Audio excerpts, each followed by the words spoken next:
Hey guys, Mr. B here. So today I've got this 2004 Chevy Blazer.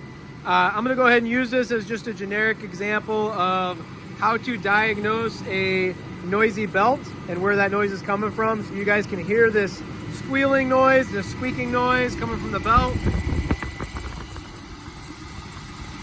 Okay, that can be caused by a worn idler bearing right on the idler pulley. It can be caused by a worn alternator, AC compressor. Get you guys a view of everything down in here.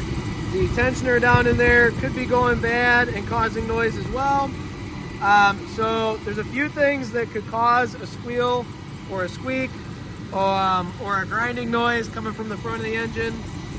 And that squeaking noise is typically a telltale sign of a worn belt.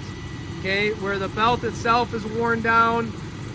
It's a rubber belt. They don't last forever. They're wearable items. They wear down, things happen, and then they start making noise. So this isn't really a fix per se. The way to fix it would be to replace it.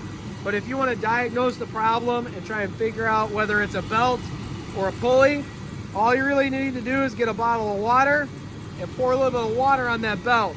If the noise goes away, of course it's going to come back eventually. But if the noise goes away, that tells you that you don't have any worn pulleys and it's only the belt. And if you replace the belt, then the noise will go away. So I'm going to go ahead and take and pour some water on this belt. And the noise went away right away. So that right there tells me that my belt, my serpentine belt, is worn down to the point where it needs to be changed in order to get that squealing and that noise to go away.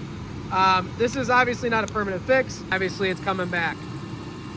So if you found this video helpful, please go ahead and like and subscribe. Thanks.